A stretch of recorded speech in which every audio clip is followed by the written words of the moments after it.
பெண்ணினுடைய உருவத்தை வந்து எல்லா யூடியூப் சேனல்லையும் போட்டு மீடியாலையும் போட்டு சுப்ரீம் கோர்ட் வந்து ரொம்ப வன்மையா கண்டனம் அந்த இடத்துல தெரிவிச்சு அவங்க வந்து இமீடியட்டா ரிமூவ் பண்ணணும், இல்லைன்னா யூடியூப் சேனல்ல பேன் பண்ணப்படும்னு சொல்லியிருக்காங்க. அது இல்லாம 2 to 3 வருடம் பனிஷ்மெண்ட்னு சொல்லியிருக்காங்க.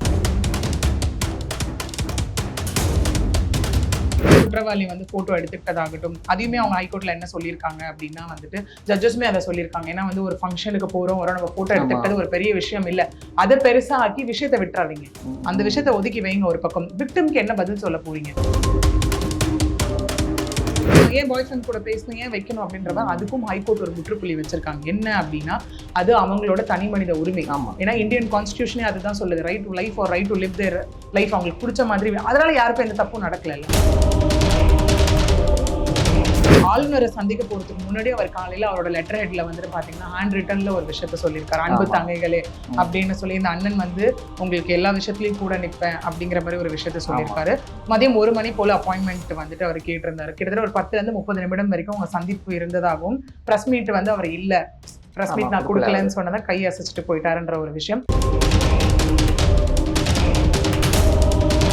அண்ணாமலையும் கொடுத்திருக்காரு, அமைச்சர்கள் மீதான ரிப்போர்ட்லாம் எல்லாமே அதிமுக பொதுச் செயலாளர் எடப்பாடியும் கொடுத்திருக்காரு. எல்லாமே அங்க அவரு வாங்கி வச்சிருன்னு செய்யறாரு. அவரால என்ன பண்ண முடியும்? அதேதான் இங்க இன்னொரு ஒரு முரண்பாடான ஒரு இது என்னன்னு பாத்தீங்கன்னா, டிவிக்கு அவர் இன்னைக்கு போய் விஜய் போய் மீட் பண்ணது, அவரோட அந்த பொதுக்குழு கூட்டம் நடத்தினாரு இல்லையா, அதோட கோட்பாடு 11வது நம்பர்ல என்ன இருக்குன்னா ஆளுநர்ன்ற ஒரு கான்செப்ட் வேணுமான்ற மாதிரி தான் அதுல இருந்துச்சு. அதுவுமே இங்க கான்ட்ரடிக்டரியா தான் வருது. அப்படி சொன்னவர் ஏன் ஆளுநரை போய் பார்க்கணும்? அவர் போய் பார்த்த விஷயம் என்ன அப்படின்னு பாத்தீங்கன்னா, ஆளுநர் தான் வந்துட்டு யூனிவர்சிட்டியோட சான்சலர். அந்த டைம்ல அந்த பொண்ணு போனதுனாலதான் இது, அந்த பொண்ணு என்ன பண்ணிட்டு இருந்ததோ யாருக்கும் தெரியாது. ஏன் அதனாலதான் வீடியோ எடுத்திருக்காங்க. அப்ப அந்த வீடியோல ஏதோ பெருசா இருக்கு, அவங்க என்னமோ பண்ணிட்டு இருந்தாங்க, அந்த மாதிரி நிறைய விஷயங்கள். அதையும் தாண்டி அவங்கள சார்ந்த ஒரு பெண் அந்த மாதிரி பாதிக்கப்பட்டிருந்தா கண்டிப்பா யாருமே இந்த விஷயத்த பேச மாட்டாங்க. ஹாஸ்பிட்டல்ல போய் அவங்க பாய் ஃப்ரெண்ட் உதவியோட அவங்க சேர்ந்தது பேரண்ட்ஸ் கொடுத்த தைரியத்தினால. இதெல்லாம் கண்டிப்பா நம்ம பேரண்ட்ஸ் ரொம்ப பாராட்டி ஆகணும் சார். ஏன்னா வேற ஒரு இன்னைக்கு நிறைய ஒரு பெண்களுக்கு நடக்கிற அநீதி வெளியே வராம இருக்கிறதுக்கு காரணமே இந்த சொசைட்டியும் பேரண்ட்ஸும். அவங்க தான் மறைக்கிறது.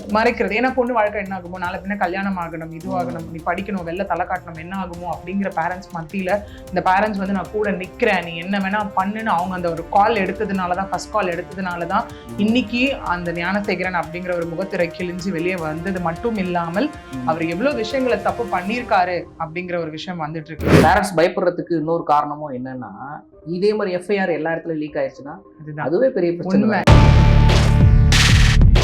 இன்றைய நேர்காணலில் நம்முடன் இணைந்திருக்கிறார் சென்னை உயர்நீதிமன்ற வழக்கறிஞர் பிரியதர்ஷினி அவர்கள். வணக்கம் மேடம். வணக்கம் சார். இன்னைக்கு வந்து விஜய் வரைக்கும் போயிட்டு கொடுத்துருக்காருங்க. ஆளுநர்கிட்ட போயிட்டு மனு கொடுக்கறதுனால என்ன பிரயோஜனம்? இதுவுமே வந்து என்ன பாத்தீங்கன்னா ஒரு கான்ட்ரடிக்டரி ஸ்டேட்மெண்டா தான் போயிட்டு இருக்கு. ஏன்னா விஜயோட அரசியல் அவரோட பயணத்துல பாத்தீங்க அப்படின்னா வச்சுக்கோங்களேன், முதல்ல அவர் ஆரம்பிச்சது இந்த பெரியார் சமாதிக்கு போனதாகட்டும், அதுக்கப்புறம் அவரோட கட்சியோட பொதுக்குழு கூட்டமாகட்டும், முதல் பொதுக்குழு கூட்டமாகட்டும், அதுக்கப்புறம் புத்தக வெளியீடு, இப்போ இந்த விஷயம். இதுக்கு முன்னாடி அவரோட கட்சி சார்ந்து பண்ணிட்டு இருந்தாரு. இப்பதான் ஒரு பொது விஷயத்துக்கு வந்திருக்காரு. ஆளுநரை சந்திக்க போறதுக்கு முன்னாடி அவர் காலையில அவரோட லெட்டர் ஹெட்ல வந்துட்டு பாத்தீங்கன்னா ஹேண்ட் ரிட்டன்ல ஒரு விஷயத்த சொல்லியிருக்காரு. அன்பு தங்கைகளே அப்படின்னு சொல்லி இந்த அண்ணன் வந்து உங்களுக்கு எல்லா விஷயத்திலயும் கூட நிற்பேன் அப்படிங்கிற மாதிரி ஒரு விஷயத்த சொல்லியிருக்காரு. மதியம் 1 மணி போல அப்பாயின்மெண்ட் வந்துட்டு அவர் கேட்டிருந்தாரு. கிட்டத்தட்ட ஒரு 10 to 30 நிமிடம் வரைக்கும் அவங்க சந்திப்பு இருந்ததாகவும், பிரஸ் மீட் வந்து அவர் இல்ல, பிரஸ் மீட் நான் கொடுக்கலன்னு சொன்னதை கை அசைச்சிட்டு போயிட்டாருன்ற ஒரு விஷயம். அதுல என்ன அந்த 3 பக்க அறிக்கையில என்ன சொல்லியிருந்தாங்க அப்படின்னா, இந்த மாதிரி இந்த விஷயம் கண்டனத்துக்குரியது, இந்த மாதிரி இன்னும் தமிழகத்துல பெண்களுக்கு எதிராக நடக்கிற இன்னும் சில விஷயத்தை சார்ந்து அதுக்கு என்னென்ன லாஸ் என்ன பண்ணணும், தமிழக அரசு என்ன மாதிரி இருக்கு, எந்த இடத்துல மெத்தன போக்கு இருக்குன்ற எல்லாத்தையும் அவர் பேசியதா ஒரு தகவல் வந்துட்டு இருக்கு.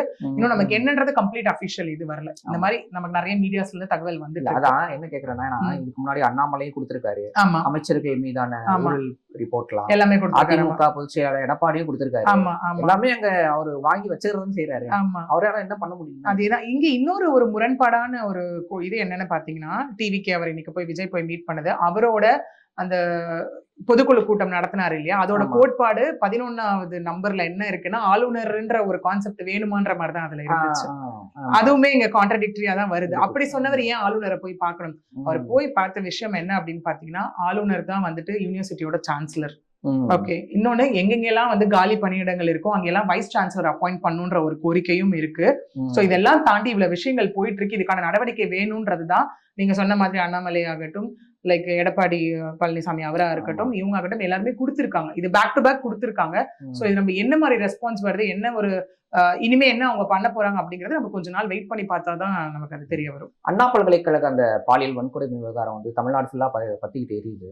இதுல வந்து அரசோட அந்த செயல்பாட நீங்க எப்படி நடவடிக்கைகள்லாம் எப்படி பாக்குறீங்க? இந்த கேள்வி வருதுன்னா 25 லட்சம் ரூபாய் இழப்பீடு ஆகட்டும், அதே மாதிரி எஸ்ஐடி ஆகட்டும், எல்லாமே வந்து சென்னை உயர்நீதிமன்றமே சுமோட்டோவா வழக்கை எடுத்து அதுல வந்து உத்தரவுகள்லாம் இது கவர்மெண்டா எதுவுமே பண்ணலன்னு தோணுது. நீங்க கேட்கிற கேள்வி ஆகட்டும், அது வந்து மக்கள் மனசுல இருக்க கேள்வி நான் நினைக்கிறேன். ஏன்னா ஏன் திரும்ப திரும்ப நம்ம தமிழக அரசு உள்ள கொண்டுட்டு வரோம் அப்படின்னா, இதுக்கு வந்து என்ன சொல்றது, ரைஸ் ஆன குவெஷன்ஸும் அப்படி, எதிர்த்த கண்டனங்களும் அப்படி. ஏன்னா இதுல இருக்க எல்லா அப்போசிஷன் பொலிட்டிக்கல் பார்ட்டியும் இப்ப வந்து பெருசா கண்டனம் தெரிவிச்சிட்டு இருக்காங்க.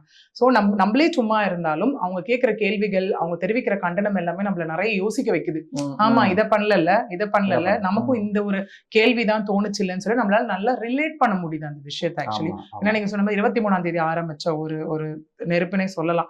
இன்னைய வரைக்கும் வந்து அது பத்தி எரிஞ்சுட்டு வேற டைமென்ஷன்ல போயிட்டு இருக்கு. ஏன்னா இது உங்களுக்கு ப்ராசஸே ஒரு மாதிரி காம்ப்ளிகேட்டடா தான் போயிட்டு இருக்கு. 23ஆம் தேதி இன்சிடென்ட் நடக்குது. இன்சிடென்ட் நம்ம எல்லாருக்குமே தெரிஞ்சிருக்கும். இரவு 7:45 to அந்த 8:30 அந்த டைம்ல நடந்த இன்சிடென்ட்.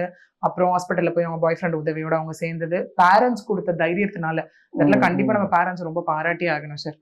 ஏன்னா வேற ஒரு இன்னைக்கு நிறைய ஒரு பெண்களுக்கு நடக்கிற அநீதி வெளியே வராம இருக்கிறதுக்கு காரணமே இந்த சொசைட்டியும் பேரண்ட்ஸும் தான். ஆமா, அவங்க தான் மறைக்கிறது. ஏன்னா பொண்ணு வாழ்க்கை என்ன ஆகுமோ, நாளை பின்ன கல்யாணம் ஆகணும், இதுவாகணும், நீ படிக்கணும், வெளில தலை காட்டணும், என்ன ஆகுமோ அப்படிங்கிற பேரண்ட்ஸ் மத்தியில இந்த பேரண்ட்ஸ் வந்து நான் கூட நிக்கிறேன், நீ என்ன வேணா பண்ணுன்னு அவங்க அந்த ஒரு கால் எடுத்ததுனாலதான், ஃபர்ஸ்ட் கால் எடுத்ததுனாலதான் இன்னைக்கு அந்த ஞானசேகரன் அப்படிங்கிற ஒரு முகத்திரை கிழிஞ்சு வெளியே வந்தது மட்டும் இல்லாமல் அவர் எவ்வளவு விஷயங்களை தப்பு பண்ணிருக்காரு அப்படிங்கிற ஒரு விஷயம் வந்துட்டு இருக்கு. இப்போ இதுல நீங்க சொல்றதுல பேரண்ட்ஸ் பயப்படுறதுக்கு இன்னொரு காரணமும் என்னன்னா, இதே மாதிரி எஃப்ஐஆர் எல்லா இடத்துலயும் லீக் ஆயிடுச்சுன்னா அதுவே பெரிய பிரச்சனை. இது வந்து இது ரெண்டு விதமா பார்க்கப்படுது சார். இன்னைக்கு இது எப்படின்னா ஒரு விவாதத்துக்கு உள்ளான விஷயம் வந்து இந்த எஃப்ஐஆர் லீக்கேஜ்.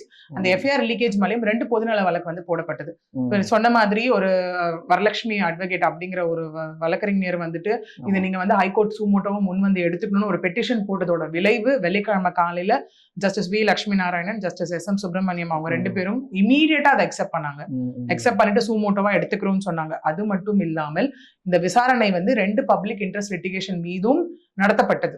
பொதுநல வழக்கின் மீது எப்படி எஃப்ஐஆர் லீக்கேஜ் ஆகலாம், அதுக்கு அவங்க சொல்ற காரணங்கள் ஏற்புடையதாக இல்லை அப்படிங்கிற ஒரு விஷயத்துல நீங்க சொன்ன மாதிரி எஃப்ஐஆர் லீக்கேஜ் இப்போ பேரண்ட்ஸ் பயப்படுறதுக்கு அதான் சார் ரீசன். ஒரு பக்கம் பெண்ணனுடைய அடையாளம் அப்படின்றத தாண்டி நாளைக்கு சொசைட்டி என்ன பேசுவாங்களோ, ஏது பேசுவாங்களோ, அது வெளியே தெரிஞ்சுட்டா என்னென்ன நடக்குமோ அதேதான் எங்கேயும் நடந்திருக்கு. அதுக்காக தான் ஹைகோர்ட் அந்த 25 லட்சம் ரூபாய் இழப்பீடு கொடுத்திருக்காங்க. என்ன சொல்லியிருக்காங்கன்னா, சரி என்னதான் இழப்பீடு கொடுத்தாலும் நடந்ததுதான், அந்த கொடுமை தான், அதை மாற்றி அமைக்க முடியாது. என்ன சொல்லி ஹைகோர்ட் சொல்லியிருக்காங்க அப்படின்னா, அவங்களுக்கு ஏற்பட்ட அந்த மன கஷ்டத்துக்கும் இதுக்கும் இடைக்கால நிவாரணம்னு சொல்லியிருக்காங்க. அதாவது இது மட்டுமே காம்பன்சேஷன் கிடையாது, இது ஒரு இடைக்கால நிவாரணமா 25 லட்சம் கொடுங்க மன உளைச்சலுக்குன்னு சொல்லிதான் சொல்லியிருக்காங்க. சரி, ஏன் எஃப்ஐஆர் அது ஒரு பெரிய விஷயமா பேசப்படுது? அது இன்னைக்கு வந்து தகவல் என்னன்னா, அந்த NIC நேஷனல் இன்ஃபர்மேட்டிக்ஸ் சென்டர்ல இருந்து அந்த IPCல இருந்து BNS மாறினதுக்கு அப்புறமா கமிஷனர் சொன்ன மாதிரி டெக்னிக்கல் கிளிச்சுனாலதான் அது லீக் ஆயிடுச்சுன்னு NICயே வந்து ஒத்துக்கிட்டு இருக்காங்க. NIC அதை கொடுத்திருக்காங்க. நீங்க சொன்ன மாதிரி ஸ்டேட்மெண்ட், டெக்னிக்கல் கிளிப்ஸ் எல்லாமே அது ஓகே சார். இப்போ என்னன்னா, இப்போ இதுலயும் மக்களுக்கு ஒரு கேள்வி வரும், மத்த எஃப்ஐஆர் எல்லாம் வரல, இது மட்டும் ஏன் வந்தது?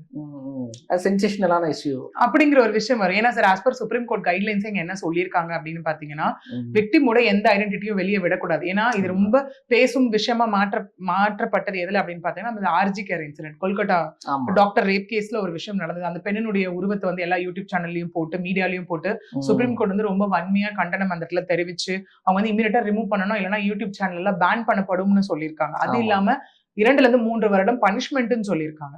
இங்கேயும் அதே விஷயத்தை தான் கேட்கறாங்க. இப்ப எஃப்ஐஆர் லீக்கேஜ்ங்கிறது இப்ப என்ன ஆயிடுச்சு, அவங்களோட ஊரு பேரு, போன் நம்பர், அட்ரஸ், அவங்க ஃப்ரெண்ட்ஸோட ஐடென்டிட்டி எல்லாத்தையுமே வெளியே விட்டுட்டீங்க ஃபுல்லா. சோ இப்போ அவங்க என்ன சொல்றாங்கன்னா, என்னதான் டெக்னிக்கல் கிளிட்ஸா இருந்தாலும் அது லைக் என்ன சொல்றது, ஓவராலா மேனேஜ் பண்றதுக்கு ஒரு பர்சன் அந்த இடத்துல இருப்பாங்க, ஒரு போலீஸ் இருப்பாங்க.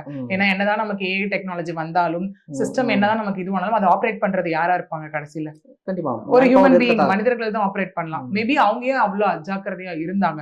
சோ அவங்களுக்கு BNSல வந்து செக்ஷன்ஸ் படி நீங்க வந்துட்டு பனிஷ்மெண்ட்ஸ் கொடுக்கணும். அது ஹைகோர்ட்டும் சொல்லியிருக்காங்க. உயர்திரு காவல் ஆணையர் இவர் அருண் மீதும் அவருக்கு கீழே ஒர்க் பண்ற அபிஷியல்ஸ் மீதும் நீங்க ஏன் நடவடிக்கை எடுக்கக்கூடாது, தமிழக அரசுக்கு நாங்க வந்து பரிந்துரைக்கிறோம், கேள்வி கேட்கிறோம் அப்படின்னு தான் சொல்லியிருக்காங்க. அதுதான் விஷயமா இருக்கு இந்த இடத்துல. இதுல இன்னொரு விஷயம் என்னன்னா, அந்த யார் அந்த சார் அப்படிங்கிற மாதிரி ADMK வந்து ட்ரெண்ட் பண்ணிட்டு இருக்காங்க. எல்லா இடத்துலயுமே வந்து பேனர் வச்சிருக்காங்க, போஸ்டர் வச்சிருக்காங்க. ஆக்சுவலா அந்த மாதிரி ஒரு விஷயமே இல்லைன்ட்டு திமுக தரப்புலயும் அமைச்சர்களாலும் சரி, கமிஷனரா இருந்தாலும் சரி எல்லாம் சொல்றாங்க. ஏன்னா இப்போ அந்த ஹேஷ்டாக் ட்ரெண்டிங் யார் அந்த சார் அப்படிதான் போயிட்டு இருக்கு ஆக்சுவலினா. இது நம்ம ஏன் இது வந்து ஒரு அரசியல் ரீதியா மாற்றப்பட்டுச்சு அப்படின்ற விஷயம் பார்த்தோம்னா, குற்றவாளி வந்து போட்டோ எடுத்துக்கிட்டதாகட்டும், அதையுமே அவங்க ஹைகோர்ட்ல என்ன சொல்லியிருக்காங்க அப்படின்னா வந்துட்டு ஜட்ஜஸுமே அதை சொல்லியிருக்காங்க. ஏன்னா வந்து ஒரு ஃபங்க்ஷனுக்கு போறோம் வரோம், நம்ம போட்டோ எடுத்துக்கிட்டது ஒரு பெரிய விஷயம் இல்ல, அதை பெருசா ஆக்கி விஷயத்தை விட்டுறாதீங்க, அந்த விஷயத்தை ஒதுக்கி வைங்க ஒரு பக்கம். விக்டிம்க்கு என்ன பதில் சொல்ல போறீங்க அப்படிங்கிறது தான் ஒரு விஷயமா இந்த இடத்துல இருந்துட்டு இருக்கு. பிளஸ் ஆப்போசிஷன் பார்ட்டி திரு சீமான் ஆகட்டும், இல்ல இபிஎஸ் ஆகட்டும், அண்ணாமலை அவர்கள் ஆகட்டும், இன்னைக்கு இப்போ வந்து லேட்டஸ்ட் அப்டேட் டிவிக்கு விஜய் ஆகட்டும், கவர்னரை போய் மீட் பண்ணதாகட்டும், எல்லாருமே ஒரு விஷயம். பிளஸ் எல்லாமே இப்ப எந்த சோசியல் மீடியா திறந்தாலும் யார் அந்த சார், ஏன்னா ஏடிஎம்கே பண்ண விஷயம் அதுதான். அந்த ஒரு பேனரை ஏந்தி தான் அவங்க இது பண்ணாங்க, மால்ல ப்ரொடெஸ்ட் பண்ணிருக்காங்க, அண்ணா யூனிவர்சிட்டி முன்னாடி ப்ரொடெஸ்ட் பண்ணிருக்காங்க. சரி, ஏன் இந்த யார் அந்த சார் பெருசா பேசப்படுது அப்படின்னு பாத்தீங்கன்னா, இவங்க அந்த குவெஸ்டின் கேக்குறாங்க, அரசு தரப்புலயோ இல்ல வந்துட்டு காவலர்கள் தரப்புலயோ இல்லைன்றாங்க. பட் இல்லாத ஒரு விஷயத்தை ஏன் கொண்டு வரணும் அப்படின்னு பார்த்தோம்னா, அகெயின் பாதிக்கப்பட்ட பெண் சொன்ன வார்த்தை தான் அது கம்ப்ளைண்ட்ல. ஏன்னா நம்ம லால என்ன சொல்லுவோம்னா, எவிடன்சஸ் நம்ம பிரிப்போம், பிரைமரி, செகண்டரி, டிஜிட்டல் எல்லாமே நம்ம எடுத்துட்டு போவோம் எவிடன்சஸ். இங்க பாதிக்கப்பட்ட பெண் அவங்களா அவங்க கம்ப்ளைண்ட்ல ஒரு ஸ்டேட்மெண்ட் சொல்லியிருக்காங்க. என்னன்னா வந்துட்டு இந்த பாலியல் வன்கொடுமை வந்துட்டு அவர் செஞ்சுட்டு போன்ல வந்துட்டு சார்னு பேசினதாகவும், சார் எப்ப கூப்பிட்டாலும் நான் சொல்லுவேன் நீ வரணும்னு சொன்னதாகவும் அந்த பெண் சொன்ன ஒரு விஷயம் தான் இங்க ஒரு ஃபேக்ட்ஸ் ஆஃப் த கேஸ், நம்ம ஃபேக்ட்ஸ் ஆஃப் த கேஸ் அங்க பார்க்கப்படுது. ஏன்னா ஒரு கம்ப்ளைண்ட்ல என்ன ஃபேக்ட்ஸ் இருக்கோ அதை வச்சுதான் இன்வெஸ்டிகேஷன் ப்ரொசீடிங்ஸ் போகும் ஆக்சுவலி. ஒண்ணு. ரெண்டாவது, இப்போ என்ன சொல்லப்படுது இந்த இடத்துல அப்படின்னா, நாங்க எல்லாமே போட்டு பார்த்தப்போ அவருடைய அதான் ஞானசேகரனுடைய மொபைல் வந்து அப்போ பிளெயின் மோட்ல இருந்தது. இருக்கும் பட்சத்தில் அந்த சார் யாரா இருக்க முடியும் அப்படிங்கிற ஒரு கேள்வி இருக்கு. இன்னொன்னு, இப்ப பப்ளிக் இதை பார்த்து என்ன கேள்வி கேட்கறாங்க அப்படின்னா, அவரே இன்னொரு போன் வச்சிருக்க கூடாது, பப்ளிக்கோட கொஸ்டினா இருக்கு இது. அப்ப ஏன் அந்த பொண்ணு அந்த சார்ன்றதை சொல்லணும்? இல்ல ஒருவேளை அந்த பொண்ணு பயமுடுத்துறதுக்காக, மிரட்டுறதுக்காக அவர் சார்ன்னு சொன்னாரா? இந்த மாதிரி இந்த சார்ன்ற வார்த்தைகளை சுத்தி பல கேள்விகள் நமக்கு இருந்துட்டே இருக்கு.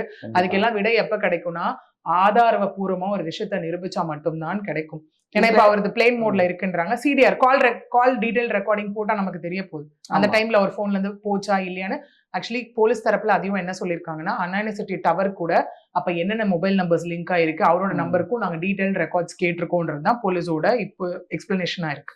இப்ப எஸ்ஐடியோட விசாரணை எப்படி போகணும்? லோக்கல் டீம், அதாவது ஒரு போலீஸ் அபிஷியல்ஸ் டீம் வந்து சாட்டிஸ்ஃபைடா இல்லைன்னா தான் நம்ம சிபிஐ கேட்போம். இதுலயுமே நம்ம எதிர்பார்த்தது என்னன்னா, சிபிஐ உள்ள வருவாங்கன்னு எதிர்பார்த்தோம்.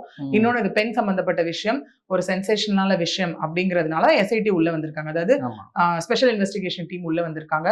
அது மட்டும் இல்லாமல் ரொம்ப பெரிய விஷயம், national commission for women NCW அவங்க உள்ள வந்திருக்காங்க. ஏன்னா எப்பவுமே ஒரு பெண்ணுக்கு பாதிப்பு நடக்குதுன்னா போலீஸ் அபிஷியல்ஸ் தாண்டி ஹியூமன் ரைட்ஸ், அதுக்கு நிகரா நம்ம வந்து ஸ்டேட் கமிஷன் ஃபார் விமன் ஒரு நேஷனல் கமிஷன் ஃபார் விமன் கிட்ட தான் நம்ம போய் கம்ப்ளைண்ட் ரெஜிஸ்டர் பண்ணுவோம். இதுல எப்படி ஹைகோர்ட் சோமோட்டாவா உள்ள வந்தாங்களோ அதே மாதிரிதான் NCW உள்ள வந்திருக்காங்க. உள்ள வந்தது மட்டும் இல்லாமல் அவங்க டிஜிபி சங்கர் ஜிவால் அவருக்கு என்ன ஒரு விஷயத்தை இன்சிஸ்ட் பண்ணிருக்காங்க, அறிவுறுத்திருக்காங்க அப்படின்னா, தயவு செஞ்சு செக்ஷன் 71 ஆஃப் BNS உள்ள கொண்டு வாங்க, அதாவது ஹாபிச்சுவல் அஃபெண்டர். ஏன்னா இதோட கேஸ் ஹிஸ்டரி எடுத்து பார்த்தாலே நமக்கு நல்லாவே தெரியும். 2012 வந்து இதே மாதிரி அண்ணா யூனிவர்சிட்டில ஒரு விஷயம் நடந்து 2 வருடம் சிறையில இருந்துட்டு வந்திருக்காரு. அது மட்டும் இல்லாமல் இப்போ இந்த இன்சிடென்ட் நடந்த அப்புறம் ஒரு போன் பார்த்ததுல பாத்தீங்கன்னா ஒரு 5ல இருந்து 6 வீடியோ எடுக்கப்பட்டது. இன்னொன்னு அவரே அக்செப்ட் பண்ணிருக்காரு. என்ன சொல்லியிருக்காருன்னா, ஆமா நான் என்ன பண்ணுவேன்னா போய் ஐடி கார்டை போட்டோ எடுத்துப்பேன், இந்த மாதிரி பொண்ணும் பையனும் சேர்ந்து உட்கார்ந்து இருந்தா அதையும் நான் வீடியோஸ் எடுத்துப்பேன், 4 பேரை நான் மிரட்டுவேன். எதுக்காக மிரட்டுவேன்னா, ஒண்ணு அவங்க கிட்ட இருந்து பணம் வாங்குறதுக்காக, இல்ல எனக்கு ஏதாவது வேலை நடக்கணும்னா அவங்களை நான் மிரட்டுவேன், 3வது செக்ஷுவல் விஷயத்துக்காக மிரட்டுவேன்னு அவரே ஒரு வாயால வாக்குமூலம் கொடுத்திருக்காரு. சோ இவ்வளவு விஷயங்கள், இவ்வளவு சென்சேஷன்லாம் இருக்கு. அப்பேற்பட்ட அண்ணா யூனிவர்சிட்டி 70 CCTV கேமரா, கிட்டத்தட்ட 140 ஒரு செக்யூரிட்டிஸ், அதுவும் எல்லாருமே எக்ஸ் சர்வீஸ் மேன் இருக்க ஒரு விஷயம். இதை தாண்டி அங்க மட்டும் சிசிடிவி இல்லைன்ற ஒரு விஷயம் ஆகட்டும். 59 கிட்ட வேலை செய்யல, 56 மிச்சது வேலை செய்யல, 56 வேலை செய்து மிச்சது வேலை செய்யலன்ற கான்செப்ட். கேட்டா பின்னாடி கேட்ல சிசிடிவி இல்லைன்றாங்க, அது ரொம்ப புதருங்கிறாங்க. என்னவா இருந்தாலும் உலக பிரசித்தி பெற்ற ஒரு யூனிவர்சிட்டியில இது எல்லாமே இருக்கணும். ஏன் இதெல்லாம் தவறு நடந்தது அப்படிங்கிற ஒரு விஷயத்துல இது எல்லாமே வந்து நம்ம சேர்ந்து பார்க்கும்போது நமக்கு 1 இல்ல 2 இல்ல அடுக்கடுக்கா நமக்கு வந்து நிறைய கொஸ்டின்ஸ் இந்த இடத்துல கேட்டுட்டு இருக்கோம். Back to special investigation team, நம்ம சொன்ன மாதிரி இது ரொம்ப சென்சேஷனல் அப்படிங்கிறதுனாலதான் சிபிஐ தாண்டி SIT ஸ்பெஷல் இன்வெஸ்டிகேஷன் டீம் கொண்டு வந்திருக்காங்க. அதுல 3 பேருமே பெண்கள், 3 பேருமே IPS கேடர்ல இருக்கவங்க. அதாவது அண்ணா நகர், ஆவடி, சேலம் துணை ஆணையர்கள் அவர்கள். அந்த டீமை வந்து ஹெட்டா இருந்து வழி நடத்த போறது யாருன்னு பாத்தீங்கன்னா ஸ்னேகா பிரியா அவர்கள். அதுக்கப்புறம் பார்த்தோம்னா ஐமன் ஜமால், அப்புறம் பிருந்தா, அப்படிங்கிற ஒரு 3 பேர் தான் அதுல வந்து ஐ மீன் ஹைகோர்ட் அப்பாயிண்ட் பண்ண பர்சன்ஸ். இனிமே போலீஸ் கிட்ட இருந்து இருக்க ரெக்கார்ட்ஸ் எல்லாமே அவங்க கையில போயிட்டு அவங்க ஃபர்தர் இன்வெஸ்டிகேஷனை ஸ்டார்ட் பண்ணுவாங்க. அது மட்டும் இல்லாமல் NCWோட மெம்பர் அவங்களும் இன்னைக்கு களத்துக்கு வந்தாச்சு, அனானிசிட்டிக்கு வந்தாச்சு. அதாவது மமதா குமாரி அப்படிங்கிறவங்க வந்து அவங்களோட இன்வெஸ்டிகேஷனும் ஸ்டார்ட் பண்ணிட்டாங்க. ரெண்டும் இப்படி பேரலலா போயிட்டே இருக்குமா? கண்டிப்பா பேரலலா போகும். ஏன்னா NCW அவங்க எடுக்கிற அவங்க ரிப்போர்ட்ஸ் எடுத்துட்டு அவங்க நேஷனல் கமிஷன் ஃபார் விமென்ல சப்மிட் பண்ணுவாங்க. இவங்க எடுக்கிறது இவங்க கோர்ட்ல சப்மிட் பண்ணுவாங்க. சப்மிட் பண்ணி ஜட்ஜஸ் என்ன சொன்னாங்க அப்படின்னா, இப்ப அவர் வந்து போலீஸ் கஸ்டடியில எடுத்திருக்காங்க, இன்வெஸ்டிகேஷன் போயிட்டு இருக்கு. அவருக்கு வந்து அந்த கை கால முறிவு ஏற்பட்டு ஜுடிஷியல் கஸ்டடியில ஒரு பக்கம் இருக்காரு. ஹைகோர்ட் என்ன சொல்லியிருக்காங்கன்னா, இப்போ சில விஷயங்களை இன்ட்ரீம் ஆர்டரா கொடுத்திருக்காங்க. அதாவது இதையும் அவங்க கேள்வி கேட்டிருக்காங்க. 25 லட்சம் ரூபாய் இல்லாம படிக்கிற செலவுகளை ஏத்துக்கணும். அது மட்டும் இல்லாமல் இங்க எல்லாரும் விக்டிம் பிளேமிங் பண்றாங்க. அதான் ரொம்ப கொடுமையான விஷயம். ஏன் அந்த பொண்ணு இரவு நேரத்துல அங்க போனதுனாலதான் நடந்தது, ஏன் அந்த பொண்ணு தனியா பேசணும், ஆமா ஏன் பாய் ஃப்ரெண்ட் கூட பேசணும், ஏன் வைக்கணும் அப்படின்றத அதுக்கும் ஹைகோர்ட் ஒரு முற்றுப்புள்ளி வச்சிருக்காங்க. என்ன அப்படின்னா, அது அவங்களோட தனி மனித உரிமை. ஏன்னா இந்தியன் கான்ஸ்டிடியூஷனே அதுதான் சொல்லுது, right to life or right to live their life. அவங்களுக்கு பிடிச்ச மாதிரி, அதனால யாருக்கும் எந்த தப்பும் நடக்கல. ஏன்னா அவங்க பேசிட்டு தான் இருந்திருக்காங்க. இப்ப எல்லாரும் எப்படி வந்து சில பேர் கிளம்புறாங்க அப்படின்னா, அந்த டைம்ல அந்த பொண்ணு போனதுனாலதான் இது, அந்த பொண்ணு என்ன பண்ணிட்டு இருந்ததோ யாருக்கும் தெரியாது, ஏன் அந்த அதனாலதான் வீடியோ எடுத்திருக்காங்க. அப்ப அந்த வீடியோல ஏதோ பெருசா இருக்கு, அவங்க என்னமோ பண்ணிட்டு இருந்தாங்க, அந்த மாதிரி நிறைய விஷயங்கள். அதையும் தாண்டி அவங்கள சார்ந்த ஒரு பெண் அந்த மாதிரி பாதிக்கப்பட்டிருந்தா கண்டிப்பா யாருமே இந்த விஷயத்த பேச மாட்டாங்க. அது ஏன் யாருமே நினைச்சு பாக்குறது இல்ல அப்படிங்கிறது தான் நமக்கு தெரிய மாட்டேங்குது. இந்த இடத்துல ஹைகோர்ட்டுமே எல்லாத்துக்குமே முற்றுப்புள்ளி வச்சுட்டாங்க, எல்லா கேள்விகளுக்கும். ஹைகோர்ட் ஒரு பக்கம் இந்த வழக்கை கண்காணிக்குது, தேசிய மகளிர் ஆணையம் ஒரு பக்கம் வருது. இப்ப ரெண்டுத்துக்கும் விசாரணை ரெண்டு பேரலா போயிட்டு இருக்கும்போது மகளிர் உரிமை ஆணையம் வந்து என்ன தீர்ப்பு கொடுக்க முடியும்? இதுல இன்னொன்னு பாத்தீங்கன்னா, மகளிர் உரிமை ஆணையம் வந்து தீர்ப்பு கொடுக்குற இடத்துல வரமாட்டாங்க. இப்ப நமக்கு ஃபுல் ஃபிளெஜ்டா இதுல எல்லா தீர்ப்புகளையும் கொடுக்க போறது ஹைகோர்ட் மட்டும் தான். இன்னொன்னு, இவங்க 2 ஜஸ்டிஸும் என்ன சொல்லியிருக்காங்கன்னா, இவங்க என்ன பண்றாங்களோ அதை மேக் பண்ணி ரிப்போர்ட்டா ரெடி பண்ணி வச்சுட்டு கோர்ட்ல வந்து சீஃப் ஜஸ்டிஸ், இப்ப கோர்ட் வெக்கேஷன் டைம் போயிட்டு இருக்கனால சீஃப் ஜஸ்டிஸ் வந்து உட்கார்றப்போ இந்த என்னென்ன இன்வெஸ்டிகேஷன் பண்ணாங்களோ அந்த ரிப்போர்ட்ஸ் அவர்கிட்ட சப்மிட் பண்ணணும். அவர் என்ன ஃபர்தர் ஆர்டர் கொடுக்குறாரோ அந்த ஆர்டர் தான் விஷயம்ன்ற மாதிரி அவங்க சொல்லியிருக்காங்க. இப்போ இன்னொன்னு, நேஷனல் கமிஷன் ஃபார் விமன் ஆகட்டும், ஸ்பெஷல் இன்வெஸ்டிகேஷன் டீம் ஆகட்டும், இவங்க எல்லாம் என்ன பண்ணுவாங்கன்னா, இவங்க கமிட்டி தான், ஒரு கமிட்டியா தான் என்ன பண்ணுவாங்க அப்படின்னு பாத்தீங்கன்னா, என்னென்ன விஷயங்கள் நடந்திருக்கு, என்ன மாதிரி இன்வெஸ்டிகேஷன் போயிருக்கு அப்படிங்கிற ஒரு ரிப்போர்ட்டை கலெக்ட் பண்ணி ஃபைனல் ரிப்போர்ட்டா தான் கொடுப்பாங்க. யார்கிட்ட கொடுப்பாங்க? ஹைகோர்ட்ல சப்மிட் பண்ணுவாங்க. ஹைகோர்ட்ல நேஷனல் கமிஷன் ஃபார் விமனும் அதான் போறாங்க. இப்ப என்ன பண்ணுவாங்க, போலீஸ் போயிட்டு ஒரு இன்வெஸ்டிகேஷன் பண்ணி என்ன பண்ணுவாங்க, சார்ஜ் ஷீட் சப்மிட் பண்ணுவாங்க இல்லையா? அதே மாதிரி தான் இவங்க என்ன பண்ண போறாங்கன்னா, எல்லா இன்வெஸ்டிகேஷன்ஸையும் எடுத்து ஒரு ரிப்போர்ட்டா கம்பைல் பண்ணி அதுதான் கோர்ட் கிட்ட சப்மிட் பண்ண போறாங்க. ஃபைனலி டிசைடிங் அத்தாரிட்டி யாரா இருக்க போறாங்கன்னா ஹைகோர்ட்டா தான் இருக்க போறாங்க. நம்மளும் காத்திருப்போம் கண்டிப்பா என்ன நடவடிக்கை எடுக்க போறாங்க அப்படிங்கிறது.